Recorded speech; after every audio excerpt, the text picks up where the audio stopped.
ലോകത്തിലെ ഏറ്റവും പ്രധാനപ്പെട്ട തെരഞ്ഞെടുപ്പുകളിലൊന്നാണ് റോമിലെ പോപ്പിനെ തിരഞ്ഞെടുക്കുന്ന ആ ഒരു ഇലക്ഷൻ. നിലവിലുള്ള പോപ്പ് തന്റെ സ്ഥാനം രാജിവെക്കുകയോ അല്ലെങ്കിൽ പോപ്പ് മരണപ്പെടുകയോ ചെയ്യുമ്പോൾ പുതിയ പോപ്പിനെ തിരഞ്ഞെടുക്കും. സഭയിലെ ലോകത്തിന്റെ വിവിധ ഭാഗങ്ങളിൽ വർക്ക് ചെയ്യുന്ന കാർഡിനൽസ് എല്ലാം കൂടി ഒത്തുകൂടി വലിയൊരു വോട്ടിംഗ് പ്രക്രിയയിലൂടെയാണ് പുതിയ പോപ്പിനെ തിരഞ്ഞെടുക്കുന്നത്. പൊളിറ്റിക്സും മതവും ഒക്കെ ഇൻവോൾവ് ആയിട്ടുള്ള ഈ തെരഞ്ഞെടുപ്പ് വലിയ കോംപ്ലക്സ് ആയിട്ടുള്ള ഒരു പ്രക്രിയ കൂടിയാണ്. ഈ ഒരു തെരഞ്ഞെടുപ്പും അതിനുള്ളിലുള്ള കോംപ്ലക്സിറ്റീസും അവരുടെ പൊളിറ്റിക്സും ഒക്കെ തുറന്നു കാണിച്ച സിനിമയാണ് 2024 പുറത്തിറങ്ങിയ കോൺക്ലേവ്. സഭയ്ക്കുള്ളിലുള്ള പൊളിറ്റിക്സും സഭയിലെ പ്രധാനികൾ മറ്റു മതങ്ങളെയും യുദ്ധങ്ങളെയും ജെൻഡർ പൊളിറ്റിക്സിനെയും രാഷ്ട്രങ്ങളെയും ഒക്കെ എങ്ങനെ കാണുന്നു മനസ്സിലാക്കാൻ ഈ സിനിമ ഒരുപാട് ഹെൽപ്ഫുൾ ആണ്. അതുകൊണ്ട് ഉന്നത പൊസിഷനിലിരിക്കുന്ന ഇവരെല്ലാം വിശുദ്ധരാണ് എന്നുള്ള ചിന്ത മാറ്റിവെച്ച് ഇവരും നമ്മളെ പോലെ ഒരു മനുഷ്യനാണ്, പോസിറ്റീവ് നെഗറ്റീവ് ആയിട്ടുള്ള എല്ലാ ക്വാളിറ്റീസും അവർക്കുണ്ട് എന്ന് മനസ്സിലാക്കി കണ്ടാൽ ഇത് നല്ലൊരു അടിപൊളി എക്സ്പീരിയൻസ് ആയിരിക്കും. സംഭവം ഓൺലൈൻ കേൾക്കുമ്പോൾ അത്ര ഇൻട്രസ്റ്റിംഗ് അല്ലെങ്കിലും സിനിമയിൽ വരുന്ന ചില ട്വിസ്റ്റുകൾ നമ്മളെ ഞെട്ടിക്കും. ഏത് മതമാണെങ്കിലും ലോകത്തിനനുസരിച്ച് മതവും മാറിയേ പറ്റൂ, എങ്കിൽ മാത്രമേ അവർക്കും സർവൈവ് ചെയ്യാൻ പറ്റൂ എന്ന് ഇതിലൂടെ മനസ്സിലാക്കാം.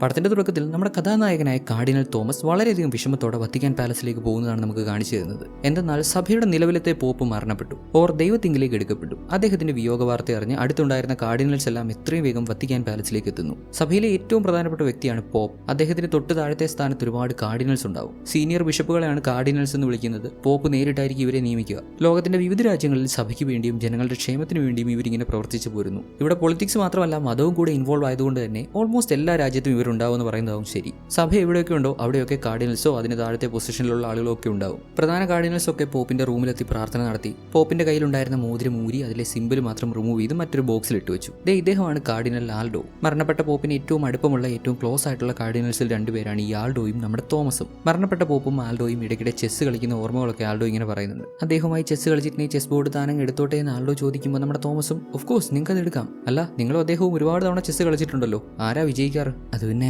അദ്ദേഹത്തോട് കളിച്ച് ആർക്കെങ്കിലും വിജയിക്കാൻ പറ്റുമോ? എപ്പോഴും അദ്ദേഹം തന്നെയാണ് വിജയിക്കാറ്. എന്നെക്കാളും മുന്നേ ചിന്തിച്ച് ഒരു 5 മൂവ്സ് മുന്നിലായിരിക്കും അദ്ദേഹം എപ്പോഴും. പോപ്പിന്റെ വിയോഗ വാർത്ത അദ്ദേഹത്തിന് ഏറ്റവും അടുത്ത കാർഡിനൽസ് പോലും പുലർച്ചയോട് അടുപ്പിച്ചാണ് അറിഞ്ഞതെങ്കിലും കഴിഞ്ഞ ദിവസം രാത്രി 11 അടുപ്പിച്ചാണ് അദ്ദേഹം മരണപ്പെട്ടത്. എന്നിട്ടും തോമസിനും ആൽഡോയ്ക്കൊക്കെ ഇൻഫർമേഷൻ കൊടുക്കാനായിട്ട് ഇത്രയധികം താമസിച്ചത് എന്തുകൊണ്ടാണെന്ന് പോപ്പിന്റെ കാര്യങ്ങളൊക്കെ നോക്കിയിരുന്ന ബിഷപ്പിനോട് അവർ ചോദിച്ചു. അതിന് ബിഷപ്പ് യാനൂസ് മറുപടി പറഞ്ഞതിന് മുമ്പ് കാർഡിനൽ ജോസഫ് അവിടേക്ക് കയറി വന്ന് അതുതന്നെ എന്താണെന്ന് വെച്ച് കഴിഞ്ഞാൽ എല്ലാ കാര്യങ്ങളൊന്നും പ്രോപ്പറായിട്ട് അറേഞ്ച് ചെയ്തിട്ട് എല്ലാവരും അറിയിക്കാന്ന് കരുതി. അല്ലെങ്കിൽ പിന്നെ അറിയാലോ, മീഡിയാസ് ഒക്കെ ഇക്കാര്യം പറഞ്ഞാൽ ഒരുപാട് റൂമേഴ്സ് സ്പ്രെഡ് ചെയ്യും. നമ്മൾ പ്രോപ്പറായ ഒരു സ്റ്റേറ്റ്മെന്റ് കൊടുക്കുന്നതിന് മുമ്പ് അവർ തോന്നിയ പോലെ ഓരോ ന്യൂസ് ഇങ്ങനെ സ്പ്രെഡ് ചെയ്യും. അത് പ്രശ്നമല്ലേ? അങ്ങനെ ഉണ്ടാവാതിരിക്കാൻ ഞാൻ കറക്റ്റായിട്ട് ടൈം ടേബിൾ ഒക്കെ പ്രിപ്പയർ ചെയ്തിട്ടുണ്ട്.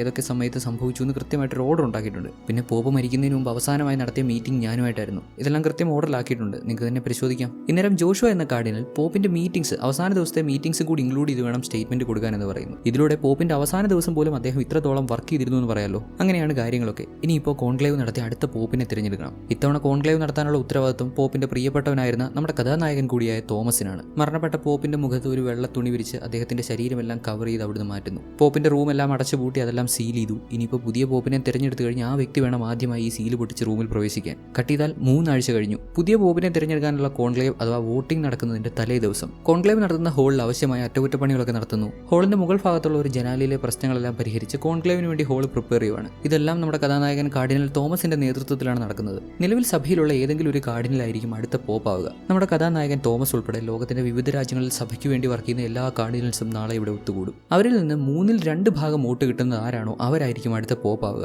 ഇനിയിപ്പോൾ ആർക്കും 3/2 ഭാഗം വോട്ട് കിട്ടിയില്ലെങ്കിൽ വീണ്ടും ഇതേ തെരഞ്ഞെടുപ്പ് റിപ്പീറ്റ് ചെയ്യും. അങ്ങനെ തുടർച്ചയായി തെരഞ്ഞെടുപ്പ് നടത്തി എപ്പോഴാണോ ഏതെങ്കിലും ഒരു കാർഡിനലിന് 3/2 ഭാഗം വോട്ട് കിട്ടുന്നത് അദ്ദേഹത്തെ പോപ്പായി അനൗൺസ് ചെയ്യും. ഈ കോൺക്ലേവ് നടത്തുന്ന നമ്മുടെ തോമസിനൊരു സഹായിയുണ്ട്. അദ്ദേഹമാണ് ഇദ്ദേഹത്തിന്റെ പേര് റേ. മുൻ പോപ്പിന്റെ സഹായിയായിരുന്ന അദ്ദേഹത്തിന്റെ കാര്യങ്ങളൊക്കെ നോക്കിയിരുന്ന ബിഷപ്പ് യാനൂസിന് നമ്മുടെ തോമസിനെ അത്യാവശ്യമായി മീറ്റ് ചെയ്യണമെന്ന് അദ്ദേഹം ആവശ്യപ്പെട്ടിട്ടുണ്ട്. വളരെ പ്രധാനപ്പെട്ട എന്തോ ഒരു കാര്യം ബിഷപ്പ് യാനൂസിന് ഇദ്ദേഹത്തോട് പറയാനുണ്ടെന്ന് റേ ഇദ്ദേഹത്തെ അറിയിച്ചു. അതിന് തോമസും ഇപ്പോൾ ഇദ്ദേഹത്തിന് കുറേ ഡ്യൂട്ടികൾ ചെയ്യാനുണ്ട്, അതിനുശേഷം എന്തായാലും ബിഷപ്പ് യാനൂസിനെ മീറ്റ് ചെയ്തിരിക്കുമെന്നും പറഞ്ഞു. കോൺക്ലേവിനോടനുബന്ധിച്ച് വത്തിക്കാൻ സിറ്റിയിലെ സിസ്റ്റേഴ്സ് എല്ലാം ഇങ്ങോട്ട് വരുന്നുണ്ട്. ഇവരിൽ പ്രധാനിയാണ് സിസ്റ്റർ ആഗ്നസ്. കാർഡിനൽസ് ഒക്കെ ഒത്തുകൂടുമ്പോൾ അവർക്ക് വേണ്ടി ഒരുപാട് കാര്യങ്ങൾ ചെയ്തു കൊടുക്കാനുണ്ടല്ലോ. അവരുടെ ഭക്ഷണം, സ്റ്റേ, അതിന്റെ അറേഞ്ച്മെന്റ്സ് കാര്യങ്ങളൊക്കെ ചെയ്യാനുണ്ടല്ലോ. അതൊക്കെ ഈ സിസ്റ്റേഴ്സ് ആയിരിക്കും ചെയ്യുക. സഭയിൽ സ്ത്രീകൾക്ക് വലിയ പ്രാധാന്യമില്ലാത്ത പോലെ സിസ്റ്റേഴ്സിനും വലിയ പ്രാധാന്യമൊന്നുമില്ല. ബൈബിളിൽ തന്നെ പറഞ്ഞിരിക്കുന്നത് സ്ത്രീകൾ സഭായോഗങ്ങളിൽ മിണ്ടാതിരിക്കട്ടെ, ന്യായപ്രമാണം പറയുന്നത് പോലെ കീഴടങ്ങിയിരിക്കാനല്ലാതെ സംസാരിപ്പാൻ അവർക്ക് അനുവാദമില്ല. അവർ വല്ലതും പഠിക്കാൻ ഇച്ഛിക്കുന്നുവെങ്കിൽ വീട്ടിൽ വെച്ച് ഭർത്താക്കന്മാരോട് ചോദിച്ചു കൊള്ളട്ടെ. സ്ത്രീ സഭയിൽ സംസാരിക്കുന്നത് അനുചിതമല്ലോ എന്നാണ്. ഇന്നും കൃത്യമായി ഈ നിയമങ്ങൾ പാലിക്കപ്പെടുന്നുണ്ട്.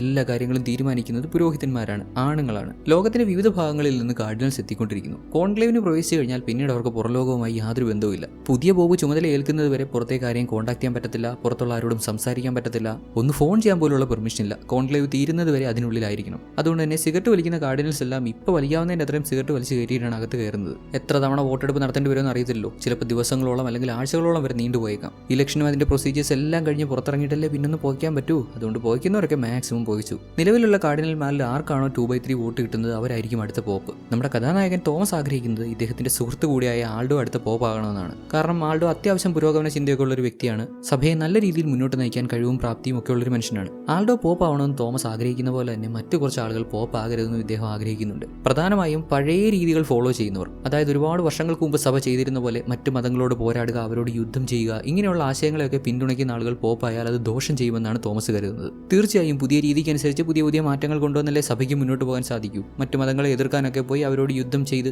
അല്ലെങ്കിൽ കൂടുതൽ ആളുകളെ മതപരിവർത്തനം ചെയ്ത് അങ്ങനെയൊക്കെ സഭ ചെയ്തിരുന്ന ആ ഒരു കാലത്തിലേക്ക് തിരിച്ചു പോകാൻ തോമസ് ഒട്ടും ആഗ്രഹിക്കുന്നില്ല. അതുകൊണ്ട് തന്നെ ഗൊഫ്രേഡോ എന്നൊരു കാർഡിനലും ജോഷുവ എന്ന ആഫ്രിക്കയിൽ നിന്ന് വരുന്നൊരു കാർഡിനലും ഒരു കാരണവശാലും പോപ്പ് ആകരുതെന്ന് തോമസിന് ആഗ്രഹമുണ്ട്. ആൾഡോയുടെ ആശയങ്ങൾ കൂടുതൽ കാർഡിനൽസിലേക്ക് എത്തിച്ച് ഇദ്ദേഹത്തിന് വേണ്ടി പരമാവധി വോട്ട് സമാഹരിക്കണം. ഇങ്ങനെയൊക്കെയാണ് തോമസിന്റെ ആഗ്രഹമെങ്കിലും അദ്ദേഹത്തിന് ഡയറക്ട്ലി നമ്മുടെ ആൾഡോയ്ക്ക് വേണ്ടി വോട്ട് പിടിക്കുന്നതിൽ നല്ല ബുദ്ധിമുട്ടുണ്ട്. വേറൊന്നുമല്ല, ഈ കോൺക്ലേവ് റൺ ചെയ്യുന്നത് തന്നെ തോമസ് ആണല്ലോ. അങ്ങനെ ഒരു വ്യക്തി ഒരു പെർട്ടിക്കുലർ കാൻഡിഡേറ്റിന് വേണ്ടി വാദിക്കുന്നത് അല്ലെങ്കിൽ അദ്ദേഹത്തിന് വേണ്ടി വർക്ക് ചെയ്യുന്നത് അത്ര നല്ലതല്ലെന്നാണ് തോമസ് കരുതുന്നത്. എന്താണ് സംഭവിക്കാൻ പോകുന്നതെന്നുണ്ടെങ്കിലും ദൈവത്തിന്റെ ആഗ്രഹം നടക്കട്ടെ, ദൈവം ഇച്ഛിക്കുന്നത് പോലെ നടക്കട്ടെ എന്ന് അവസാന വാക്ക് പറയാം. മുൻ പോപ്പ് ജീവനോടിരുന്ന സമയത്ത് നമ്മുടെ കഥാനായകൻ തോമസ് അദ്ദേഹത്തിന്റെ കാർഡിനൽ പൊസിഷൻ റിസൈൻ ചെയ്യാൻ തയ്യാറായിരുന്നു. വിശ്വാസ സംബന്ധമായി കുറെ ഡിഫിക്കൽട്ടീസ് തോമസ് നേരിട്ടിരുന്നു.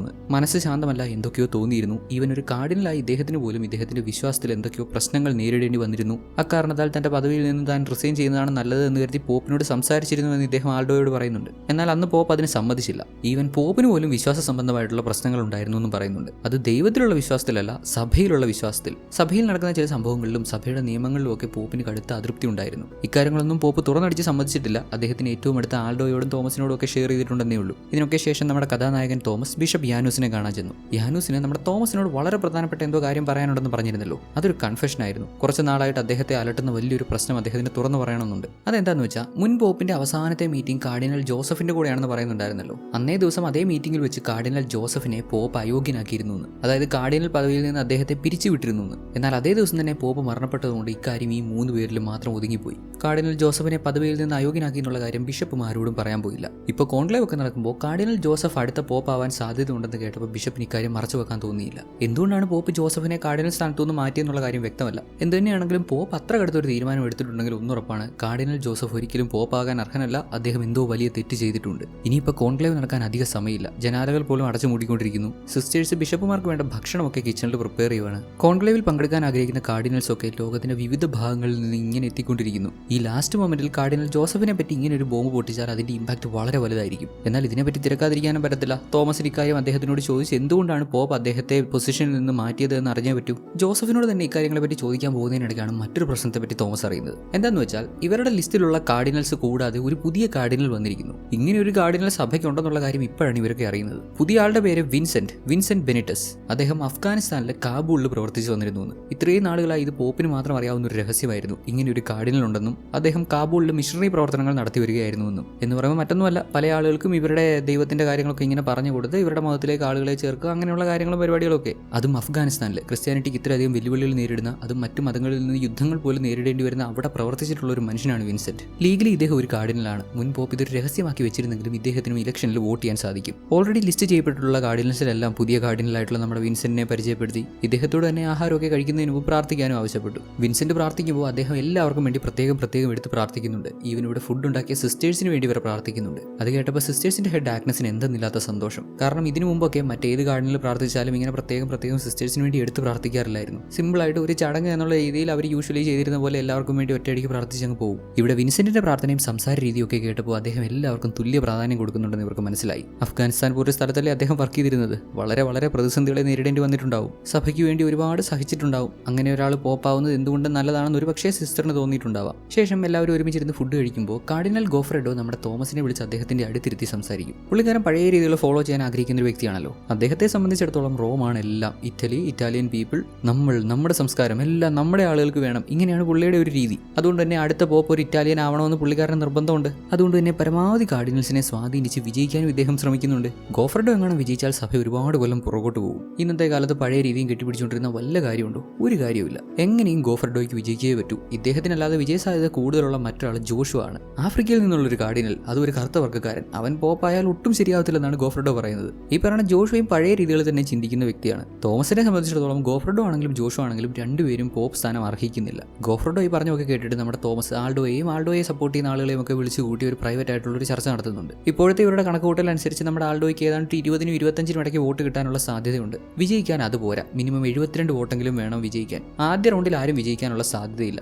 പിന്നെ വരുന്ന മാറ്റങ്ങൾക്കനുസരിച്ച് കൂടുതൽ വോട്ട് ആരെങ്കിലും നേടി വിജയിക്കാനുള്ള സാധ്യതയുള്ളൂ. എങ്ങനെ കൂടുതൽ വോട്ട് കരസ്ഥമാക്കാം, അതിന് എന്തൊക്കെയാണ് ചെയ്യേണ്ടതെന്ന് തുടങ്ങിയിട്ടുള്ള ഇവരുടെ ചർച്ചകൾക്കിടയിലാണ് ഇങ്ങോട്ട് കുറെ സിസ്റ്റേഴ്സ് കയറി വരുന്നത്. സിസ്റ്റേഴ്സ് വന്ന ഉടനെ തന്നെ ഇവർ ചർച്ച നിർത്തി. ഒരു അക്ഷരം പോലും മിണ്ടാതെ അവർ പോകാൻ വേണ്ടി കാത്തിരിക്കുന്നു. അല്ലെങ്കിലും അത് അങ്ങനെയാണ്, പെണ്ണുങ്ങളെ ഒരു കാര്യവും അറിയിക്കാറില്ല. അവർക്കൊരു കൈൻഡ് ഓഫ് മൂന്നാം കിട സ്ഥാനമൊക്കെയാണ് ഇവർ കൊടുക്കുന്നത്. സിസ്റ്റേഴ്സ് അവിടെ ഇറങ്ങി പോയി കഴിഞ്ഞാൽ ആൾഡോ അദ്ദേഹത്തിന്റെ വ്യൂസ് ഷെയർ ചെയ്തു. പുരോഗമനപരമായിട്ടുള്ള ഒരുപാട് മാറ്റങ്ങൾ കൊണ്ടുവരാൻ ആൾഡോ തയ്യാറാണ്. സഭയിൽ സ്ത്രീകൾക്ക് പ്രത്യേക സ്ഥാനം കൊടുക്കും, മറ്റ് വിശ്വാസങ്ങളെയും മാനിക്കും, അവരോടൊപ്പം ഒരുമിച്ച് പ്രവർത്തിക്കും, ലോകമെമ്പാടും സമാധാനം നിലനിൽക്കാനുള്ള കാര്യങ്ങൾ ചെയ്യുമെന്നൊക്കെയാണ് ഇദ്ദേഹം പറയുന്നത്. ബാക്കി പറഞ്ഞ കാര്യങ്ങളൊക്കെ ഓക്കെ, പക്ഷേ സ്ത്രീകൾക്ക് സ്ഥാനം കൊടുക്കുമെന്ന് പറഞ്ഞ കാര്യം വേറെ ആരോടും ചെന്ന് പറയേണ്ടെന്നൊരു കാർഡിനൽ പ്രത്യേകം എടുത്ത് പറയുന്നുണ്ട്. അങ്ങനെ പറഞ്ഞാൽ ഇദ്ദേഹത്തിന് കിട്ടുന്ന വോട്ട് കുറയാൻ അത് കാരണമാകുമത്രേ. എന്നാൽ ആൾഡോ അദ്ദേഹത്തിന്റെ തീരുമാനങ്ങളിലും അദ്ദേഹത്തിന്റെ ആശയങ്ങളിലും ഉറച്ചു നിന്നു. ഇദ്ദേഹം പറഞ്ഞ എല്ലാ കാര്യങ്ങളും എല്ലാവരുമായിട്ടും കമ്മ്യൂണിക്കേറ്റ് ചെയ്യണം, അത് സപ്പോർട്ട് ചെയ്യുന്നവർ ഇദ്ദേഹത്തിന് വോട്ട് ചെയ്യട്ടെ എന്ന്. ഇതിനൊക്കെ ശേഷമാണ് നമ്മുടെ തോമസ് ജോസഫിന്റെ അടുത്ത് നിന്ന് പോപ്പ് അദ്ദേഹത്തെ ഡിസ്മിസ് ചെയ്ത കാര്യത്തെപ്പറ്റി ചോദിക്കുന്നത്. കേട്ടപാടെ ജോസഫ് അങ്ങനെ ഒരു സംഭവമേ നടന്നിട്ടില്ലെന്ന് പറഞ്ഞു. തോമസിനോട് ഇക്കാര്യം പറഞ്ഞ ബിഷപ്പ് ഒരു കുടിയനാണ്, അങ്ങേര് ബോധമില്ലാതെ എന്തോ വിളിച്ചു പറഞ്ഞതാണെന്നാണ് ജോസഫ് പറയുന്നത്. അല്ല, അയാൾ എന്തെങ്കിലും പറഞ്ഞെന്ന് വെച്ചാൽ അതങ്ങ് വിശ്വസിക്കുകയാണോ തോമസ്?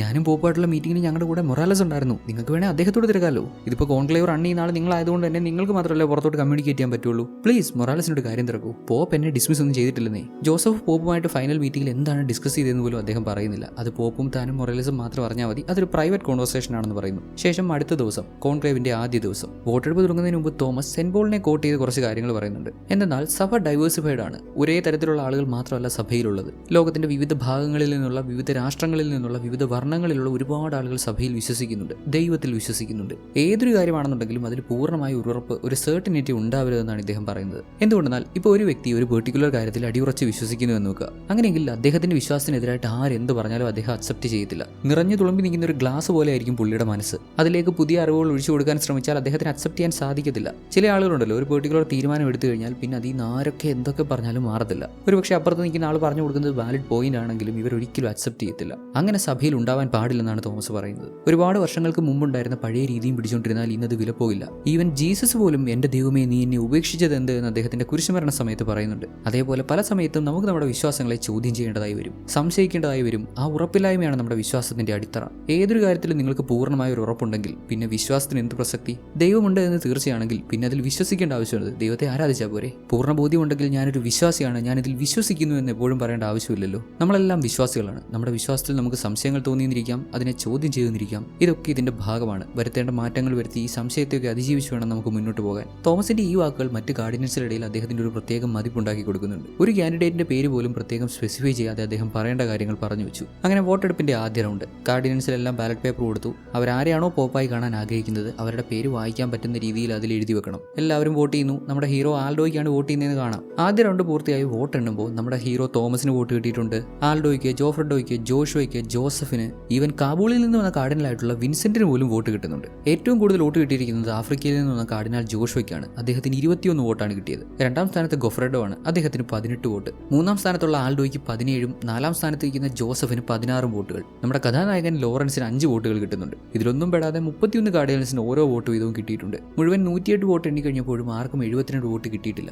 ഏറ്റവും കൂടുതൽ വോട്ട് കിട്ടിയ ജോഷയ്ക്ക് പോലും 21 ഉള്ളൂ. സോ പോപ്പാരം തീരുമാനമായിട്ടില്ല. ഇനിയും ഇലക്ഷൻ നടത്തും. ആർക്കാണോ 72 കൂടുതൽ കിട്ടുന്നത് അവരായിരിക്കും പോപ്പാവുക. ഫസ്റ്റ് റൗണ്ടിൽ കാസ്റ്റ് ചെയ്ത എല്ലാ വോട്ടുകളും കൂടെ കൂട്ടിവെച്ച് തീ കത്തിച്ച് പുകക്കുഴലിലൂടെ കറുത്ത പുക പുറത്തുവിടും. പുറത്ത് കാത്തു നിൽക്കുന്ന ആളുകൾക്ക് പോപ്പിനെ തിരഞ്ഞെടുത്തോ ഇല്ലയോ എന്ന് മനസ്സിലാവുന്നത് ഇങ്ങനെയാണ്. കറുത്ത പുകയാണെങ്കിൽ പോപ്പിനെ തിരഞ്ഞെടുത്തിട്ടില്ല, വെള്ള പുകയാണെങ്കിൽ പോപ്പിനെ തിരഞ്ഞെടുത്തു. വോട്ടെടുപ്പിന്റെ അടുത്ത റൗണ്ട് അടുത്ത ദിവസമാണ്. ഫസ്റ്റ് റൗണ്ട് കഴിഞ്ഞപ്പോൾ നമ്മുടെ റേ തോമസിന്റെ അടുത്ത് വന്ന് വിൻസെന്റിനെ പറ്റി അദ്ദേഹത്തിന് കിട്ടിയ ഇൻഫർമേഷൻസ് ഒക്കെ പറഞ്ഞു കൊടുക്കുന്നു. വിൻസെന്റ് 1-2 യുദ്ധങ്ങളിലൊക്കെ പങ്കെടുത്തിട്ടുണ്ട്. വംശഹത്യ, ലൈംഗികപരമായ അതിക്രമം, ഇതിനൊക്കെതിരെ പോരാടിയിട്ടുള്ള മനുഷ്യനാണ്. കാബൂളിലും സഭയ്ക്ക് വേണ്ടിയും സാധാരണ ജനങ്ങൾക്ക് വേണ്ടിയും ഒരുപാട് പോരാട്ടങ്ങളൊക്കെ നയിച്ചിട്ടുണ്ട്. ഒരിക്കൽ അദ്ദേഹത്തിന്റെ ഹെൽത്ത് കണ്ടീഷൻ മോശമായതിനെ തുടർന്ന് മുൻ പോപ്പിന്റെ അടുത്ത് അദ്ദേഹം തന്റെ സ്ഥാനം രാജിവെക്കുകയാണെന്ന് അറിയിച്ചിരുന്നു. എന്നാൽ പോപ്പ് സമ്മതിച്ചില്ല. എന്തായിരുന്നു വിൻസെന്റിന് ഹെൽത്ത് പരമായിട്ടുള്ള ബുദ്ധിമുട്ട് എന്നുള്ള കാര്യങ്ങളൊന്നും ഇനിയും വ്യക്തമല്ല. റേ തോമസിന്റെ നിർദ്ദേശപ്രകാരം മൊറേലസിനോടും സംസാരിച്ചിരുന്നു. ജോസഫും പോപ്പുമായിട്ടുള്ള അവസാന മീറ്റിംഗിനെ പറ്റി മൊറേലസ് കാര്യമായി ഒന്നും വിട്ടു പറഞ്ഞില്ലെങ്കിലും അദ്ദേഹം ഒരു റിപ്പോർട്ടിനെ പറ്റി സൂചിപ്പിച്ചിരുന്നു എന്ന് പറയുന്നുണ്ട്. റേയ്ക്ക് മൊറേലസ് സംസാരിച്ച ഭാഷ അത്ര പിടിയില്ലാത്തതുകൊണ്ട് മൊറേലസ് പറഞ്ഞത് പൂർണ്ണമായും മനസ്സിലായിട്ടില്ല, അറ്റവും മൂലമൊക്കെ മാത്രമേ മനസ്സിലായിട്ടുള്ളൂ, എന്തോ ഒരു റിപ്പോർട്ടിനെ പറ്റി പരാമർശിച്ചു എന്ന് മാത്രം പറഞ്ഞു. ശേഷം നമ്മുടെ തോമസ് വിൻസെന്റിനെ കാണാൻ ഒരു അവസരം കിട്ടിയപ്പോൾ അദ്ദേഹത്തിനോട് നൈസായിട്ട് അദ്ദേഹത്തിന്റെ ഹെൽത്തിനെ പറ്റി ചോദിച്ചറിയാൻ ശ്രമിക്കുന്നുണ്ട്. ഞാൻ ഓക്കെയാണ് കാർഡിനൽ, എനിക്ക് പ്രശ്നമൊന്നുമില്ല, എന്റെ ഹെൽത്ത് പെർഫെക്റ്റ്ലി ഓക്കെയാണ്. വിൻസെന്റ് പറയുന്നത് ഇപ്പോഴത്തെ കാര്യമാണ്. മുമ്പൊരിക്കൽ ഇദ്ദേഹത്തിന്റെ ഹെൽത്ത് ഓക്കെ അല്ലാതെ അദ്ദേഹം പോപ്പുമായിട്ട് അക്കാര്യങ്ങൾ ഡിസ്കസ് ചെയ്തിരുന്നതിനെ പറ്റിയാണ് നമ്മുടെ തോമസ് ചോദിച്ചത്.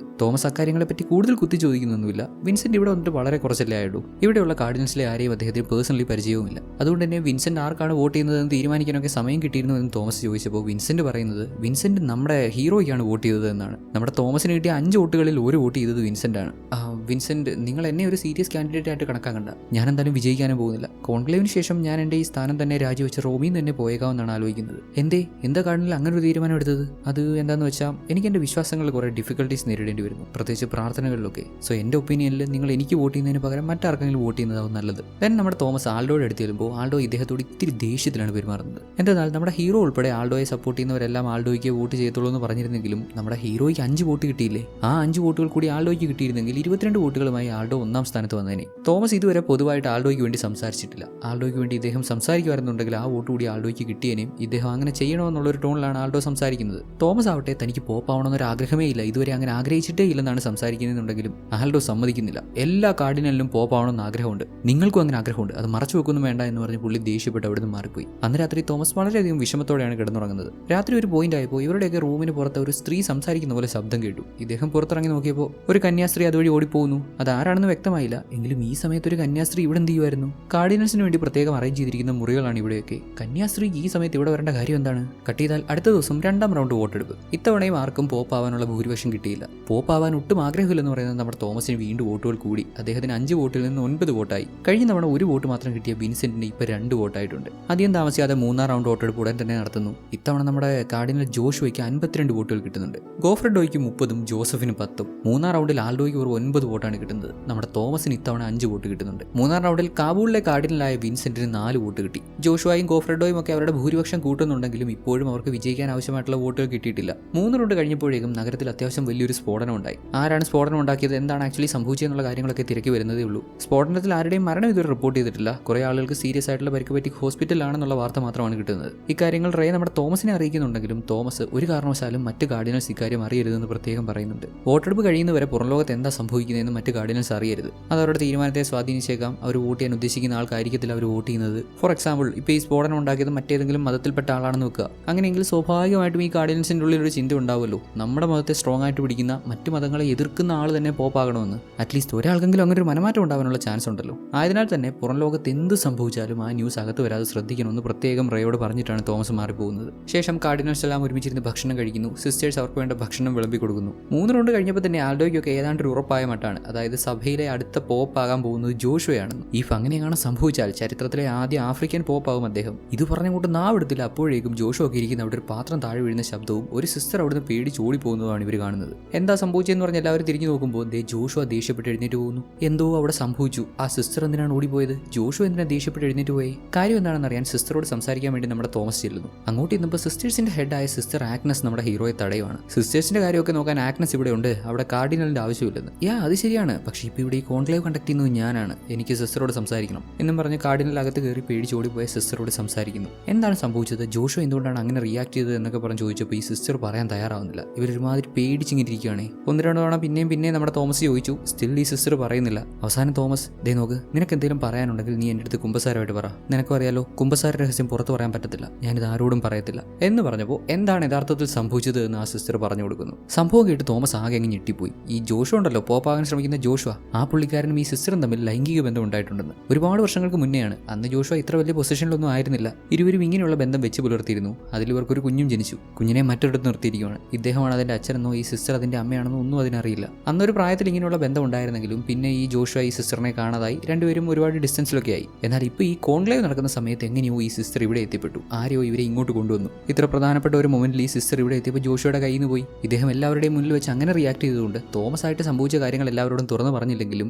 കാർഡിനൽസിൽ ഇപ്പോൾ തന്നെ ഇദ്ദേഹത്തെ പറ്റി റൂമേഴ്സ് പരക്കാൻ തുടങ്ങിയിട്ടുണ്ട്. സോ ജോഷുവയ്ക്ക് ഇനി ഒരു ഹോപ്പില്ല. കഴിഞ്ഞ 3 റൗണ്ടിലും ഏറ്റവും കൂടുതൽ വോട്ട് കിട്ടിയിരുന്നെങ്കിലും ഇനി ഇദ്ദേഹത്തിന് വോട്ട് കുറയാനാണ് സാധ്യത. കാര്യം ഇങ്ങനെയാണെന്ന് മനസ്സിലാക്കി ജോഷു ഭയങ്കര വിഷമത്തിൽ തോമസിന്റെ മുന്നിലിരുന്ന് കരയുന്നുണ്ട്. കൂടാതെ ഇദ്ദേഹം ചെയ്ത തെറ്റൊക്കെ മനസ്സിലാക്കി ഇദ്ദേഹത്തിന്റെ കൂടെ ഒന്ന് പ്രാർത്ഥിക്കാമെന്ന് തോമസിനോട് ചോദിച്ചപ്പോൾ തോമസും ഇദ്ദേഹത്തിന്റെ അടുത്ത് ചെന്നിരുന്ന് രണ്ടുപേരും കുറച്ച് സമയം അങ്ങനെ ഇരുന്ന് പ്രാർത്ഥിച്ചു. അങ്ങനെ വീണ്ടും ഇലക്ഷൻ നടത്തുന്നു. 4ാം റൗണ്ട് കഴിഞ്ഞു. 5ാം റൗണ്ട് ആയപ്പോഴേക്കും ഇത്തവണ ജോസഫിനാണ് വോട്ട് കൂടുതൽ. അദ്ദേഹത്തിന് 40 വോട്ട് കിട്ടി. തൊട്ടുപുറകിൽ ഗോഫ്രെഡോ ഉണ്ട്. അദ്ദേഹത്തിന് ഇത്തവണ 34 വോട്ടാണ് കിട്ടിയത്. നമ്മുടെ ആൾഡോയ്ക്ക് 13ഉം തോമസിന് 11 വോട്ടുകൾ വീതം. ആദ്യ റൗണ്ടുകളിലൊക്കെ മുന്നിട്ട് വന്ന ജോഷോയ്ക്ക് ഇത്തവണ 9 വോട്ടാണ് കിട്ടിയത്. അഫ്ഗാനിസ്ഥാനിൽ നിന്ന് വന്ന കാർഡിനൽ വിൻസെന്റിന് 6 വോട്ടുകളും കിട്ടി. ഇതിനൊക്കെ ശേഷം നമ്മുടെ റേ വീണ്ടും തോമസിന്റെ അടുത്ത് വന്ന് അദ്ദേഹത്തിന് കിട്ടിയ കൂടുതൽ ഇൻഫോർമേഷൻസ് ഇദ്ദേഹത്തോട് പറയാണ്. ഇവിടെയുള്ള പല കാർഡിനൽ കാർഡിനൽമാരെ പറ്റിയും ഇദ്ദേഹം തിരക്കുന്നുണ്ടല്ലോ. കാരണം തോമസിന് നിർബന്ധമുണ്ട് സഭയുടെ അടുത്ത പോപ്പ് അതിന് ഏറ്റവും അർഹതപ്പെട്ട വ്യക്തിയായിരിക്കണം എന്നുള്ളത്. നേരത്തെ ഇവർ പറഞ്ഞിരുന്നല്ലോ കാർഡിനൽ വിൻസെന്റിന് ഹെൽത്ത് ഇഷ്യൂസ് ഉണ്ടായതിനെ തുടർന്ന് അദ്ദേഹത്തിന്റെ പദവി രാജിവെക്കാൻ ശ്രമിച്ചിരുന്നു. എന്നാൽ പോപ്പ് സമ്മതിച്ചില്ലെന്ന്. അതുമായിട്ട് ബന്ധപ്പെട്ട് അദ്ദേഹത്തിന്റെ ഹെൽത്ത് ഇഷ്യൂമായിട്ട് ബന്ധപ്പെട്ട് ഒരിക്കൽ കാർഡിനൽ വിൻസെന്റ് ജനീവയിൽ പോയിട്ടുണ്ട്. വിൻസെന്റിന് അങ്ങോട്ട് പോകാനും തിരിച്ചു വരാനുള്ള പണം അടച്ചിരിക്കുന്നത് മുൻ പോപ്പ് ആയിരുന്ന വ്യക്തി അദ്ദേഹത്തിന്റെ സ്വന്തം അക്കൗണ്ടിൽ നിന്നാണ്.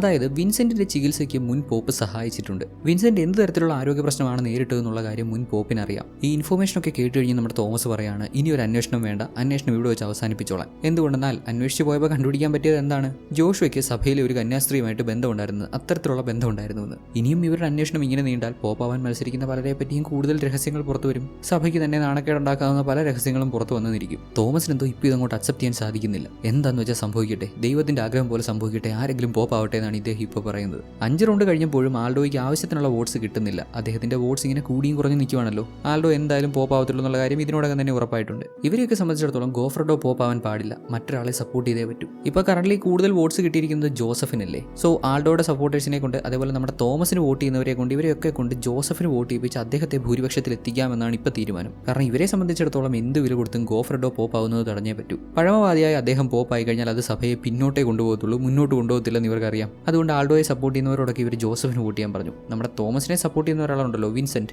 തോമസ് വിൻസെന്റിന്റെ അടുത്ത് നിന്ന് ഇന്ന പോലെ ഇനി നീ ജോസഫിന് വോട്ട് ചെയ്യണമെന്ന് പറഞ്ഞപ്പോൾ വിൻസെന്റ് പറ്റില്ലെന്നാണ് പറയുന്നത്. ജോസഫ് ഇതിനു മുമ്പ് വിൻസെന്റിനോട് വോട്ട് ചോദിച്ചിട്ടുണ്ട്. പോപ്പാവാൻ അദ്ദേഹം ആഗ്രഹിക്കുന്നുണ്ട്. ജോസഫ് അംബീഷ്യസ് ആണെന്നാണ് ഇവൻ പറയുന്നത്. ഇവിടെ ഇത്രയും കാർഡിനൽസ് ഉള്ളതിൽ പോപ്പാവാൻ യോഗ്യത ഉണ്ടെന്ന് നമ്മുടെ വിൻസെന്റിന് തോന്നുന്നത് തോമസിനെ മാത്രമാണ്. അതുകൊണ്ട് ഇനിയും വിൻസെന്റ് തോമസിന് മാത്രമേ വോട്ട് ചെയ്യൂ എന്ന് പറഞ്ഞു. എത്ര തവണ പറഞ്ഞിട്ടും വിൻസെന്റ് തോമസിനെ വോട്ട് ചെയ്യുമെന്ന് പിന്നെയും റിപ്പീറ്റ് അടിച്ച് പറഞ്ഞപ്പോൾ ഒരു നിമിഷം തോമസിന്റെ കൺട്രോളൊക്കെ പോയി എനിക്ക് നിന്റെ വോട്ട് വേണ്ടെങ്കിലോ എന്ന് ഇത്തിരി രോഷത്തിലങ്ങ് ചോദിച്ചു. നിങ്ങൾക്ക് വേണ്ടെങ്കിലും എന്റെ വോട്ട് നിങ്ങൾക്ക് തന്നെയാണ് എന്നാണ് ഇവന്റെ മറുപടി. ഇതിപ്പോൾ ഉദ്ദേശിക്കുന്ന പോലെ കാര്യങ്ങളൊന്നും നടക്കുന്നില്ലെന്നായതോടെ അന്വേഷണവുമായിട്ട് മുന്നോട്ട് പോകാൻ തീരുമാനിക്കുന്ന നമ്മുടെ തോമസ് സിസ്റ്റർ ആഗ്നസിന്റെ അടുത്ത് നിന്ന് ജോഷുവുമായിട്ട് ബന്ധമുള്ള ആ ഒരു സിസ്റ്റർ ഇവിടേക്ക് വരാൻ കാരണം ആരാണ് ആ സിസ്റ്ററെ ഇവിടെ എത്തിച്ചതെന്ന് ചോദിക്കുന്നു. ആദ്യം സിസ്റ്റർ ആഗ്നസ് ഇദ്ദേഹത്തിന്റെ ചോദ്യത്തിന് മറുപടി കൊടുക്കാൻ തയ്യാറായില്ലെങ്കിലും ഈ നടത്തുന്ന കോൺക്ലേവിലൂടെ ഏറ്റവും അർഹതപ്പെട്ട വ്യക്തിയെ പോപ്പാക്കാനാണ് താൻ ശ്രമിക്കുന്നത്. ആ പദവിയിലെത്താൻ അർഹതയില്ലാതെ ആരും വിജയിക്കരുത്, അത് മാത്രമാണ് തന്റെ ഉദ്ദേശം എന്നൊക്കെ പറഞ്ഞപ്പോൾ സിസ്റ്റർ ആഗ്നസ് അവരുടെ സിസ്റ്റം ഓപ്പൺ ചെയ്ത് അതിലൊരു ഫയൽ മാത്രം ഇങ്ങനെ സെലക്ട് ചെയ്ത് വെച്ചിട്ട് അവിടുന്ന് മാറിപ്പോയി. തോമസ് അത് വായിച്ചു നോക്കിയപ്പോൾ ജോഷുവുമായിട്ട് ബന്ധമുള്ള ആ സിസ്റ്റർ ഇവിടെ വരാൻ കാരണം മറ്റാരുമല്ല, ഇവരിപ്പോൾ സപ്പോർട്ട് ചെയ്യാൻ തീരുമാനിച്ചിട്ടുള്ള ജോസഫാണ്. ജോഷുവയ്ക്ക് തന്നെക്കാൾ കൂടുതൽ സപ്പോർട്ട് ഉണ്ടെന്ന് മനസ്സിലാക്കി ഇദ്ദേഹം പ്ലാൻ ചെയ്ത്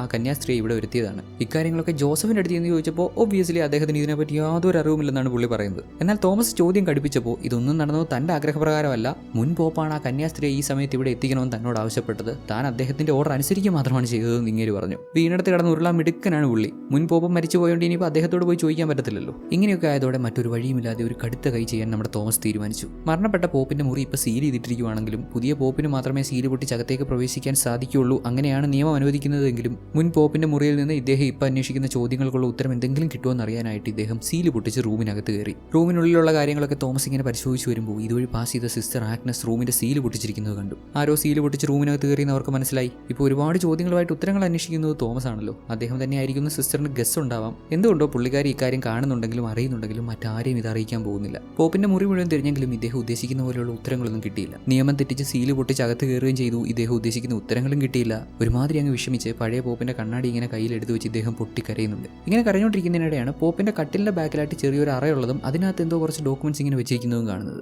ആ ഡോക്യുമെന്റ്സ് എടുത്ത് വായിച്ചു നോക്കുകയും നമ്മുടെ തോമസ് അങ്ങ് ഞെട്ടിപ്പോയി. മെയിനായിട്ട് അതിൽ ജോസഫിനെ പറ്റിയായിരുന്നു ഉണ്ടായിരുന്നത്. കഴിഞ്ഞ 12 മാസമായിട്ട് അദ്ദേഹം പല കാർഡിനൽമാരെയും നേരിട്ട് കണ്ട് അവരെ അദ്ദേഹത്തിന്റെ വശത്താക്കാൻ നോക്കിയിട്ടുണ്ടെന്ന്. ആ സമയത്തെ പോപ്പ് മരണത്തോട് അടുത്തുകൊണ്ടിരിക്കുകയാണെന്ന് അദ്ദേഹത്തിന് മനസ്സിലായി. അവസരം മുതലാക്കി ജോസഫ് മാക്സിമം കാർഡിനൽസിനെ മീറ്റ് ചെയ്ത് അവർക്ക് പൈസ കൊടുത്ത് അദ്ദേഹത്തിനോട് നിൽക്കാൻ പ്രേരിപ്പിച്ചെന്ന്, പലരെയും വിലയ്ക്ക് വാങ്ങിയെന്ന്. വെറുതെ അല്ല ജോസഫിന് ഇത്രയും വോട്ട് കിട്ടിയിരുന്നത്. ഇക്കാര്യങ്ങളുമായി തോമസ് നമ്മുടെ ആൾഡോയുടെ അടുത്ത് ചെന്നു. ഇതെല്ലാം വായിച്ചു നോക്കി ആൾഡോ പറയുന്നത് ഇതൊന്നും പുറത്തുവിടണ്ടെന്നാണ്. ഇത് പുറത്തുവിട്ടാൽ പ്രശ്നം ഇവർക്ക് തന്നെയാണെന്ന്. സഭയിലെ പ്രധാന കാർഡിനൽ ഇങ്ങനെ മത്സരം ജയിക്കാൻ വേണ്ടി ശ്രമിച്ചു എന്ന് പറഞ്ഞു കഴിഞ്ഞാൽ അത് സഭയ്ക്ക് തന്നെ വലിയൊരു നാണക്കേടല്ലേ. കൂടാതെ ഇപ്പോൾ ഏറ്റവും കൂടുതൽ വോട്ട് വാങ്ങിയിരിക്കുന്ന ജോസഫിനെതിരെ ഇങ്ങനെ ഒരു ആരോപണം വന്നു കഴിഞ്ഞാൽ അത് ഉറപ്പായും ഗോഫ്രഡോ ജയിക്കുന്നതിന് കാരണമാകും. അങ്ങനെയും സംഭവിക്കാൻ പാടില്ല. അതുകൊണ്ട് ഈ റിപ്പോർട്ട് ആരും അറിയണ്ട, ഇത് നശിപ്പിച്ച് കളഞ്ഞേക്കെന്ന് പറഞ്ഞു ആൾഡോ. എന്താ ആൾഡോ നീ ഇപ്പോൾ ഇങ്ങനെയൊക്കെ പറയുന്നേ? ജോസഫ് നിനക്കെന്ത് ഓഫർ ചെയ്തു? പണമോ അതോ സ്റ്റേറ്റിന്റെ സെക്രട്ടറി ആക്കാന്ന് പറഞ്ഞോ? അപ്പോൾ അങ്ങനെയാണ് കാര്യങ്ങൾ. കഴിഞ്ഞ 5 തവണ ഞാൻ നിനക്ക് വോട്ട് ചെയ്തു. ഞാൻ ചെയ്തത് വലിയൊരു തെറ്റാണെന്ന് ഞാൻ ഇപ്പോൾ മനസ്സിലാക്കുന്നു. ഒരു പോപ്പ് ആവാനുള്ള അർഹതയൊന്നും നിനക്കില്ല. നോക്കിക്കൊണ്ടേ നമ്മുടെ തോമസിന്റെ ഒരു അവസ്ഥ. ഇത്രയും നേരം കൂടെ നിന്നതാണ്, എന്നിട്ട് ഇവനെ പോലും വിശ്വസിക്കാൻ പറ്റുന്നില്ല. ഇവന്മാരൊക്കെ എന്താ ഉടായിപ്പ്.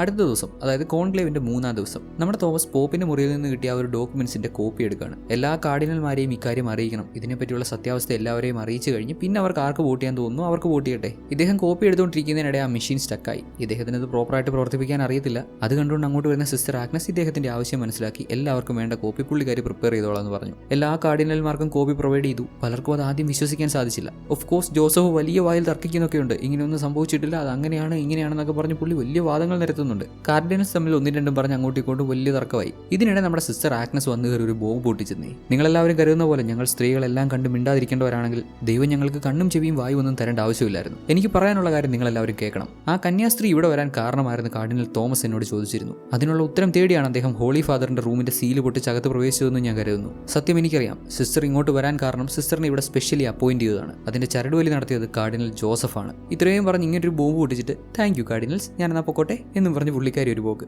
അണ്ണാക്കി പിരിവിട്ടിയ പോലെ ജോസഫിന്റെ ഒരു നിപ്പുണ്ട്. സിസ്റ്റർ ആഗ്നസ് കറക്റ്റ് സമയത്ത് കയറി നീങ്ങി റണ്ണ നാളെ കസേറിട്ട് പാചകം ചെയ്തിട്ട് പോയി. കാര്യങ്ങൾ ഇങ്ങനെയായിരുന്നെന്ന് അറിഞ്ഞ ജോഷുവ ജോസഫിനെ യൂദ എന്ന് വിളിച്ചിട്ട് മാറിപ്പോകും. യൂദ അറിയാലോ, ചതിയൻ യൂദ, യേശുവിനെ ഒറ്റിക്കൊടുത്ത യൂദ. ഇതിനൊക്കെ ശേഷം നമ്മുടെ ആൽഡോ തോമസിന്റെ അടുത്ത് നിന്ന് ഇവർക്ക് പ്രതീക്ഷയുണ്ടായിരുന്ന കാൻഡിഡേറ്റ് ആയിരുന്ന ജോസഫിന് ഇനിയിപ്പോൾ വോട്ട് കുറയുമല്ലോ. ഈ സാഹചര്യത്തിൽ ഗോഫർഡോയ്ക്ക് നല്ലൊരു എതിരാളിയെ കൊടുക്കാൻ പറ്റണം. അതിന് പറ്റിയ ആൾ തോമസ് തന്നെയാണെന്ന് ആൽഡോ പറഞ്ഞു. എന്നാൽ തോമസിന് അദ്ദേഹത്തിന് തന്നെ വിശ്വാസ സംബന്ധമായിട്ടുള്ള കുറേ പ്രശ്നങ്ങൾ ഇങ്ങനെ നേരിടേണ്ടി വരുന്നതുകൊണ്ട് അദ്ദേഹം ഒരു പോപ്പാവാൻ അർഹനല്ലെന്ന് സ്വയം വിചാരിക്കുന്നതുകൊണ്ട് പുള്ളിക്കാരൻ ഇവരുടെ കൂട്ടത്തിലുള്ള ജോൺ എന്ന മറ്റൊരു വ്യക്തിയെ സപ്പോർട്ട് ചെയ്യുമെന്നാണ് പറയുന്നത്. ഇങ്ങനെ പറഞ്ഞെങ്കിലും വോട്ടെടുപ്പിന്റെ സമയത്ത് നമ്മുടെ തോമസിന് തന്നെയാണ് വോട്ട് ചെയ്യുന്നത്. സ്വയം ഇദ്ദേഹത്തിന് തന്നെ വോട്ട് ചെയ്തു. ആൾ ആ ബാലറ്റ് പേപ്പറിനകത്ത് പേരെഴുതി അത് മുന്നിൽ കൊണ്ട് കൊടുക്കാൻ തുടങ്ങിയപ്പോൾ പെട്ടെന്നൊരു സ്ഫോടനം ഉണ്ടായി. കോൺക്ലേവ് ഹോളിന് മുകളിലുള്ള ജനാല പൊട്ടിത്തെറിച്ച് അകത്ത് വീണു. തോമസ് ഉൾപ്പെടെ കുറേ കാർഡിനൽമാർക്ക് ചെറിയ രീതിയിൽ പരിക്കേറ്റു. അവിടെ മുഴുവൻ പൊടിയായി. ഒരു നിമിഷം തോമസ് ഒരുമാതിരി അങ്ങ് വല്ലാത്ത അവസ്ഥയിലേക്കായി പോകുന്നുണ്ട്. ഒരുപക്ഷെ ദൈവം ഇത് ആഗ്രഹിക്കുന്നില്ലെങ്കിലോ? തോമസ് അടുത്ത പോപ്പാവുന്നത് ദൈവം ആഗ്രഹിക്കുന്നില്ലായിരിക്കാം. ഒരുപക്ഷെ ദൈവത്തിന്റെ സൈൻ ആയിരിക്കാം ഇതെന്ന് ഇദ്ദേഹത്തിന് തോന്നിപ്പോയി. യഥാർത്ഥത്തിൽ സംഭവിച്ചത് സിറ്റിക്ക് പുറത്ത് വലിയൊരു സ്ഫോടനം ഉണ്ടായി. ഈ ലക്ഷണമൊക്കെ അല്ലേ ഇവരെ എതിർക്കുന്ന പല ആളുകൾ ഇങ്ങനെയുള്ള വലിയ വലിയ പ്രശ്നങ്ങൾ ഉണ്ടാക്കുന്നുണ്ട്. അവിടെ ഉണ്ടായ വലിയൊരു സ്ഫോടനത്തിന്റെ പ്രതിഫലമായാണ് ഇവിടുത്തെ ജനാലയും പൊട്ടി വീണത്. പുറത്ത് ഏതാണ്ട് 52 ആളുകൾ കൊല്ലപ്പെട്ടിട്ടുണ്ട്. 2-3 സ്ഥലങ്ങളിൽ സ്ഫോടനം നടന്നിട്ടുണ്ട്. തീവ്രവാദികൾ ചാവേറുകളായി ഇങ്ങനെ പ്രശ്നം ഉണ്ടാക്കുകയാണ്. മതങ്ങൾ തമ്മിലുള്ള പ്രശ്നങ്ങളിൽ ഇങ്ങനെയൊക്കെയുള്ള ഇമ്പാക്ട് ഉണ്ടാകുന്ന ഇപ്പോൾ സ്വാഭാവികമായിട്ടുള്ള കാര്യമാണ്. മനുഷ്യനെ കൊണ്ട് ഇങ്ങനെയൊക്കെ ചെയ്യിപ്പിക്കുന്നത്, അവൻ ഈ അവസ്ഥയിൽ എത്തിക്കുന്നത് മതമല്ലേ? അപ്പോൾ മനുഷ്യനാണോ പ്രശ്നം, മതത്തിനാണോ പ്രശ്നം? ചോദിക്കുമ്പോൾ എല്ലാ മതങ്ങളും സ്നേഹത്തിന്റെ പാതയിലാണ്, സ്നേഹിക്കാൻ മാത്രം പഠിപ്പിക്കുന്നവരാണ് അവർ. ബട്ട് ആരെങ്കിലും എന്തെങ്കിലും ഇവരുടെയൊക്കെ പെർട്ടിക്കുലർ മതങ്ങൾക്കെതിരെ പറഞ്ഞാൽ ഉടനെ ഈ സ്നേഹമൊക്കെ അങ്ങ് മാറും. ദൈവത്തിന് വേണ്ടി ചാവേറാവാൻ പോലും തയ്യാറാണെന്നൊക്കെ പറഞ്ഞ് നടക്കുന്ന കുറേ ബുദ്ധിയില്ലാത്ത അവന്മാരുണ്ടല്ലോ, അവരാണ് ഇവിടെയും പ്രശ്നം. അത്തരത്തിലൊരാളാണ് ഇവിടുത്തെ ഗോഫ്രെഡോ. ഇപ്പോൾ ഈ പ്രശ്നങ്ങളൊക്കെ ഉണ്ടാക്കിയിരിക്കുന്നത്, ഈ സ്ഫോടനം ഉണ്ടാക്കിയിരിക്കുന്നത് മുസ്ലിംസ് ആണ്. അവർക്കെതിരെ ഫൈറ്റ് ചെയ്യണം, സഭ അങ്ങനെയുള്ള തീരുമാനം എടുക്കണം, ഇങ്ങനെയുള്ള തീരുമാനം എടുക്കണം എന്നൊക്കെ പറഞ്ഞ് ഇങ്ങനെ ആവശ്യമില്ലാത്ത പ്രശ്നം പെരുപ്പിക്കുന്നുണ്ട്. ഇങ്ങനെ കാണാൻ പോയാൽ പ്രശ്നം കൂടുതൽ വഷളാവും, നഷ്ടം പാവും വിശ്വാസികൾക്ക് മാത്രം. ഗോഫ്രെഡോ പറയുന്നതൊക്കെ അനുസരിച്ച് ഒരാൾ ചെയ്ത തെറ്റിന് അല്ലെങ്കിൽ ഒരു കൂട്ടം ആളുകൾ ചെയ്ത തെറ്റിന് മുഴുവൻ മുസ്ലിം സമുദായവും അനുഭവിക്കണമെന്നൊക്കെയാണ്. പോപ്പ് ആകാൻ പോയിട്ട് ബിഷപ്പ് ആകാൻ പോലുള്ള യോഗ്യത ഇദ്ദേഹത്തിന് നീതി മനസ്സിലാക്കാമല്ലോ. ഇവരെ പോലുള്ളൊരു ഉദ്ദേശമാണ് നമ്മുടെ തോമസ് ആദ്യമേ സെർട്ടനിറ്റി ഒരു കാര്യത്തിലും ഉണ്ടാവരുതെന്ന് പറഞ്ഞത്. ഒരാളൊരു അഭിപ്രായം പറയാൻ വരുമ്പോൾ നമുക്കെല്ലാം ഓൾറെഡി അറിയാലോ, അതുകൊണ്ട് അയാൾ പറയുന്നതിനെ മൊത്തത്തെ അങ്ങ് എതിർത്തേക്കണം, അവൻ പറയുന്നതിന് ചെവി കൊടുക്കുകയേ വേണ്ട, അവൻ നമ്മളെ കൺവിൻസ് ചെയ്യാൻ ശ്രമിക്കുകയാണ് എന്നൊക്കെയുള്ള ആറ്റിറ്റ്യൂഡ് വളരെ അപകടകരമാണ്. ഇവിടെ ഗോഫ്രെഡോയുടെ അഭിപ്രായത്തെ കുറെ കാർഡിനൽസ് സപ്പോർട്ട് ചെയ്യുന്നതും കാണാം. ഇതെല്ലാം കേട്ട് കാർഡിനൽ വിൻസെന്റ് എഴുന്നേറ്റ്, കാർഡിനൽസ്, ശരിക്കും നിങ്ങൾക്ക് യുദ്ധത്തെ പറ്റി എന്തറിയാം? ഞാൻ വരുന്നത് ബാഗ്ദാദിൽ നിന്നാണ്, കാബൂളിൽ നിന്ന്. യുദ്ധങ്ങളും വംശഹത്യയും സെക്സ്വൽ ഹറാസ്മെന്റും ഒക്കെ ഒരുപാട് കണ്ടിട്ടുണ്ട് ഞാൻ. നിങ്ങൾ പറയുന്ന പോലെ ക്രിസ്ത്യൻസും മുസ്ലിംസും നമ്മൾ യുദ്ധം ചെയ്യേണ്ടവരാണോ? അങ്ങോട്ടും ഇങ്ങോട്ടും കാലാകാലങ്ങളായി ഫൈറ്റ് ചെയ്തുകൊണ്ടിരിക്കേണ്ടവരാണോ നമ്മൾ? ഒരു പക്ഷത്ത് മാത്രം നിൽക്കേണ്ടവരല്ല നമ്മൾ. ഈ ഭൂമിയിലുള്ള എല്ലാ മനുഷ്യർക്കും വേണ്ടി നിലകൊള്ളേണ്ടവരാണ്. ഇതാണോ ചർച്ച് നമ്മളെ പഠിപ്പിക്കുന്നത്? അല്ല, ശരിക്കും ഇതാണോ ചർച്ച്? നമ്മുടെ ചർച്ച് ഒരു ട്രഡീഷൻ ഒന്നുമല്ല. ചരിത്രം നോക്കി ചർച്ച് അങ്ങനെയായിരുന്നു ഇങ്ങനെയായിരുന്നു എന്നൊന്നും പറയരുത്. നമ്മളാണ് ചർച്ച്. നമ്മൾ ചെയ്യാൻ പോകുന്നത് എല്ലാവർക്കും മാതൃകയാവണം. വിൻസെന്റ് പറയുന്നതൊക്കെ കേട്ടതും തൊട്ടു മുമ്പ് ഗോഫ്രെഡോയെ സപ്പോർട്ട് ചെയ്ത കാർഡിനൽസ് എല്ലാം അങ്ങ് ഒതുങ്ങി. ഇപ്പം ഇവരാരും നിറഞ്ഞ ഗ്ലാസ് അല്ല. ബാലറ്റ് പോയിന്റ് പറഞ്ഞപ്പോൾ അവർക്ക് അത് അക്സെപ്റ്റ് ചെയ്യാൻ സാധിച്ചു. അടുത്ത തവണ വീണ്ടും വോട്ടെടുപ്പ് നടക്കുമ്പോൾ ബാലറ്റ് പേപ്പറിൽ പേരെഴുതുന്നതിന് മുമ്പ് കാർഡിനൽസ് എല്ലാവരും തിരിഞ്ഞ് നേരത്തെ പൊട്ടി തകർന്ന് വീണ ജനലിലേക്കൊന്ന് നോക്കുന്നുണ്ട്. എന്നിട്ട് എല്ലാവരും അവരവരാരെയാണോ പോപ്പായി കാണാൻ ആഗ്രഹിക്കുന്നത് അവരുടെ പേര് ബാലറ്റിൽ എഴുതി. വോട്ടെണ്ണൽ അവസാനിച്ചു. ഇത്തവണ 3-2 വോട്ട് നേടി ഒരാൾ വിജയിക്കുന്നുണ്ട്. ബാക്കിയുള്ളവരെല്ലാവരും കൈയടിച്ച് പുതിയ പോപ്പിന്റെ വിജയം ആഘോഷിക്കുന്നു. ആൻഡ് പുതിയ പോപ്പായി തിരഞ്ഞെടുക്കപ്പെട്ടിരിക്കുന്നത് കാബൂളിലെ കാർഡിനലായിരുന്ന നമ്മുടെ വിൻസെന്റ് ആണ്. ഇനി അദ്ദേഹം ഇന്നസെന്റ് എന്ന പേരിൽ അറിയപ്പെടും. ഒരു കാർഡിനൽ പോപ്പ് ആകുമ്പോൾ പോപ്പിന് പുതിയൊരു നെയിം ചൂസ് ചെയ്യാൻ സാധിക്കും. അങ്ങനെ ഇദ്ദേഹം ചൂസ് ചെയ്ത പേരാണ് ഇന്നസെന്റ്. വിൻസെന്റ് വിജയിച്ചതിൽ തോമസിനും സന്തോഷം. അദ്ദേഹം വിജയിക്കാൻ അർഹനാണെന്ന് തോമസ് കരുതുന്നു. എന്നാൽ തോമസിന് വേണ്ടി പല അന്വേഷണങ്ങൾ നടത്തിയ നമ്മുടെ റേ ഇങ്ങനെയല്ല കരുതുന്നത്. വളരെ വളരെ പ്രധാനപ്പെട്ട, ഇത്രയും നാൾ രഹസ്യമാക്കി വെച്ചിരുന്ന ഒരു ഇൻഫർമേഷൻ റേയ്ക്ക് കിട്ടിയിട്ടുണ്ട്. ആ സത്യം അറിഞ്ഞത് നമ്മുടെ തോമസും ആകെ അങ്ങ് ഞെട്ടിത്തെറിച്ചു പോയി. എന്തെന്നാൽ വിൻസെന്റ് ജനീവയെ പോയി എന്തോ ഒരു ട്രീറ്റ്മെന്റ് എടുത്തിരുന്നു എന്ന് പറഞ്ഞല്ലോ. എന്ത് തരത്തിലുള്ള ട്രീറ്റ്മെന്റ് ആണെന്നോ? ലാപ്രോസ്കോപ്പിക് ഹിസ്റ്ററക്ടോമി. യൂട്രസ് റിമൂവ് ചെയ്യുന്ന ട്രീറ്റ്മെന്റ്. പറഞ്ഞു വരുമ്പോൾ ഈ വ്യക്തി നമ്മുടെ വിൻസെന്റ് ഒരു ട്രാൻസ്ജെൻഡർ ആയിരുന്നു. മുൻ പോപ്പിന് ഇക്കാര്യങ്ങൾ അറിയായിരുന്നു. തന്റെ ഈ ഒരു ഹെൽത്ത് കണ്ടീഷൻ കാരണമാണ് ഇദ്ദേഹം ആ ഒരു പൊസിഷൻ രാജിവെക്കാൻ തയ്യാറായത്. എന്നാൽ മുൻ പോപ്പ് അത്യാവശ്യം പുരോഗമന ചിന്താഗതിയുള്ള വ്യക്തി ആയതുകൊണ്ട് ഇദ്ദേഹത്തെ രാജിവെക്കാൻ സമ്മതിച്ചില്ല. ബോധമില്ലാത്തവർ, അറിവില്ലാത്തവർ, LGTB HD എന്നൊക്കെ പറഞ്ഞ് കളിയാക്കുന്ന പോലെ ബുദ്ധിശൂന്യർക്ക് ഇത് വലിയൊരു പ്രശ്നമാണെന്നിരിക്കാം. മനസ്സിന്റെ വൈകല്യമാണ്, അവരങ്ങനെ ചിന്തിച്ചു വെക്കുന്നതാണ്, അതാണ് ഇതാണെന്നൊക്കെ പറഞ്ഞ് ഒരുപാട് പേര് കളിയാക്കുന്നത് കാണാം. ഇതിനെ മുതലെടുക്കുന്നവരുണ്ട്. ഞാൻ എന്നെ തന്നെ ആമയായിട്ടും പോത്തായിട്ടും ഐഡന്റിഫൈ ചെയ്തു എന്നൊക്കെ പറഞ്ഞിട്ട് ഒരുമാതിരി കോപ്രായം കാണിക്കുന്നവരുണ്ട്. അവരെയല്ല ഉദ്ദേശിക്കുന്നത്. ഇങ്ങനെയും മനുഷ്യരുണ്ട്. ഇവരും മനുഷ്യരാണ്. ദൈവം ഇദ്ദേഹത്തെ ഇങ്ങനെയാണ് സൃഷ്ടിച്ചത്. അതിൽ അവമാനപ്പെടേണ്ട കാര്യമൊന്നുമില്ല. വിൻസെന്റ് ഇങ്ങനെ ഒരു ട്രാൻസ്ജെൻഡർ ആയിട്ട് ജനിച്ചത് ദൈവത്തിന്റെ തീരുമാനമാണെങ്കിൽ അദ്ദേഹം ഇപ്പോൾ പോപ്പായതും ദൈവത്തിന്റെ തീരുമാനമാണ്. മുൻ പോപ്പിന്റെ നിർദ്ദേശപ്രകാരം വിൻസെന്റ് ഇദ്ദേഹത്തിന്റെ ശരീരത്തിലുള്ള ഫീമെയിൽ പാർട്സ് ഒക്കെ റിമൂവ് ചെയ്യുന്ന സർജറിക്ക് ചെല്ലാൻ എല്ലാം ഒന്ന് സമ്മതിച്ചെങ്കിലും ആ സർജറി ഇദ്ദേഹം പെർഫോം ചെയ്തിട്ടില്ല. ഇപ്പോഴും ഇദ്ദേഹം ട്രാൻസ്ജെൻഡർ തന്നെയാണ്. ദൈവം തന്നെ എങ്ങനെയാണോ സൃഷ്ടിച്ചത് അതുപോലെ ഇരിക്കാനാണ് തനിക്ക് ഇഷ്ടമെന്നാണ് ഇദ്ദേഹം പറയുന്നത്. തോമസും ആലോചിച്ച് നോക്കുമ്പോൾ എല്ലാം ദൈവത്തിന്റെ ഇഷ്ടപ്രകാരം നടന്നതല്ലേ, അങ്ങനെ വിശ്വസിക്കാനാണ് ഇദ്ദേഹത്തിനും ഇഷ്ടം. ഇനി സഭയെ നയിക്കേണ്ടത് ഒരു ട്രാൻസ്ജെൻഡർ ആണെങ്കിൽ അങ്ങനെ ആയിക്കോട്ടെ. ഇത്രയും നാൾ സഭയിൽ ഉണ്ടായിരുന്ന പോലെ ആണുങ്ങൾക്ക് മാത്രം പ്രാധാന്യമുള്ള ആ രീതിയൊക്കെ മാറട്ടെ എന്ന്, ആണിനെയും പെണ്ണിനെയും ഒരുപോലെ മനസ്സിലാക്കാൻ കഴിയുന്ന അല്ലെങ്കിൽ രണ്ടും കൂടി കലർന്ന ഒരാൾ പോപ്പായിരിക്കട്ടെ എന്ന്. അങ്ങനെ ഇലക്ഷൻ പ്രൊസീജിയർ എല്ലാം കംപ്ലീറ്റ് ആയി പുതിയ പോപ്പിനെയും പ്രഖ്യാപിച്ചു. നമ്മുടെ തോമസ് അദ്ദേഹത്തിന്റെ റൂമിന്റെ ജനാല തുറന്നിങ്ങനെ താഴേക്ക് നോക്കുമ്പോൾ അവിടെ കുറെ സിസ്റ്റർമാരെ എന്തൊക്കെയോ പറഞ്ഞിങ്ങനെ ചിരിച്ചുല്ലസിച്ച് കളിച്ച് രസിച്ച് ഓടി പോകുന്നുണ്ട്. ഇത്രയും നാൾ സിസ്റ്റേഴ്സ് ഇങ്ങനെയൊന്നും പെരുമാറുന്നത് കണ്ടിട്ടില്ല. അവരുടെ സന്തോഷങ്ങളെല്ലാം അടക്കി പിടിച്ച് കാർഡിനൽസും ബിഷപ്പുമാരും പറയുന്നത് കേട്ട് ഒതുങ്ങി അനുസരിച്ച് നിൽക്കുന്നവരായിട്ടേ കണ്ടിട്ടുള്ളൂ. ഇനിയിപ്പോൾ മുന്നോട്ട് അങ്ങനെ ആയിരിക്കില്ല, കാര്യങ്ങൾക്കൊക്കെ മാറ്റം വന്നു തുടങ്ങി എന്നുകൂടി കാണിച്ചു തന്നുകൊണ്ടാണ് സിനിമ അവസാനിക്കുന്നത്. എനിക്കറിയാം ഒരുപാട് ആളുകൾക്ക് ഇത് അക്സെപ്റ്റ് ചെയ്യാൻ നല്ല ബുദ്ധിമുട്ടുണ്ടാവും. Please grow up. വേറെ എന്താ പറയുക, നമുക്ക് ചുറ്റും ഒരു മതമല്ല ഉള്ളത്, ഒരുപാട് മതങ്ങളുണ്ട്, മതമില്ലാത്തവരുണ്ട്.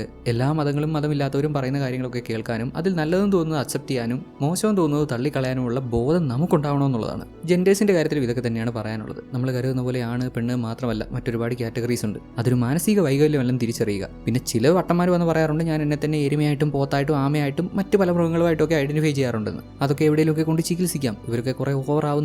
ഇക്കാര്യങ്ങളൊക്കെ ഇങ്ങനെ പറഞ്ഞെന്ന് കരുതി സ്വാഭാവികമായിട്ടും വരാൻ ചാൻസ് ഉള്ളൊരു ചോദ്യമാണ്, നാളെ നിനക്ക് ജനിക്കാൻ പോകുന്ന കുഞ്ഞ് ട്രാൻസ്ജെൻഡറോ ഗേയോ ലെസ്ബിയനോ ഒക്കെ ആയിപ്പോയാൽ നീ അക്സെപ്റ്റ് ചെയ്യുമോ എന്നുള്ളത്. തീർച്ചയായും അങ്ങനെ സംഭവിച്ചാൽ ഞാൻ അക്സെപ്റ്റ് ചെയ്യാൻ തയ്യാറാണ്. അതും ഒരു മനുഷ്യജീവനാണ്. പിന്നെ സെർട്ടനിറ്റിയുടെ കാര്യം, നമുക്ക് 2 ചെവിയും ഒരു വായുമാണുള്ളത്, അല്ലാതെ 2 വായും ഒരു ചെവിയുമല്ല. കൂടുതൽ കേൾക്കുക, അക്സെപ്റ്റ് ചെയ്യുക, കുറച്ച് സംസാരിക്കുക. നമ്മളുടെ വിശ്വാസങ്ങൾക്കും ചിന്താരീതികൾക്കും എതിരായിട്ട് ഒരാൾ സംസാരിക്കുകയാണെന്നുണ്ടെങ്കിൽ അവൻ പറയുന്നതിനകത്ത് എന്തെങ്കിലും പോയിന്റ് ഉണ്ടോ എന്ന് ശ്രദ്ധിക്കുന്നതുകൊണ്ട് കുഴപ്പമില്ലല്ലോ. ഒരു പക്ഷേ നമ്മൾ ഇത്രയും നാൾ വിശ്വസിച്ച് വെച്ചിരുന്നതിൽ തെറ്റുണ്ട്, അത് അങ്ങനെയല്ല ഇങ്ങനെയാണ് മനസ്സിലാക്കേണ്ടതെന്ന് നമ്മളെ തന്നെ സ്വയം തിരുത്താൻ അത് ഹെൽപ്ഫുൾ ആയിരിക്കും. ഇതൊക്കെയാണ് ഈ സിനിമ കണ്ടപ്പോൾ എനിക്ക് മനസ്സിലായത്. പ്രധാനമായിട്ടും സിനിമ ഡിസ്കസ് ചെയ്യുന്ന ടോപ്പിക്സും ഇതൊക്കെ തന്നെയാണ്. ഞാൻ എന്തെങ്കിലും വിട്ടുപോയിട്ടുണ്ടെങ്കിൽ കമന്റ്സിൽ ആഡ് ചെയ്യാൻ ശ്രദ്ധിക്കുമല്ലോ. വീഡിയോ ഇഷ്ടപ്പെട്ടാലൊന്ന് ലൈക്ക് ചെയ്ത് സപ്പോർട്ട് ചെയ്യാം. ഇങ്ങനെയുള്ള കൂടുതൽ സിനിമ കാണാൻ ആഗ്രഹിക്കുന്നുണ്ടെങ്കിൽ ചാനൽ സബ്സ്ക്രൈബ് ചെയ്യാം.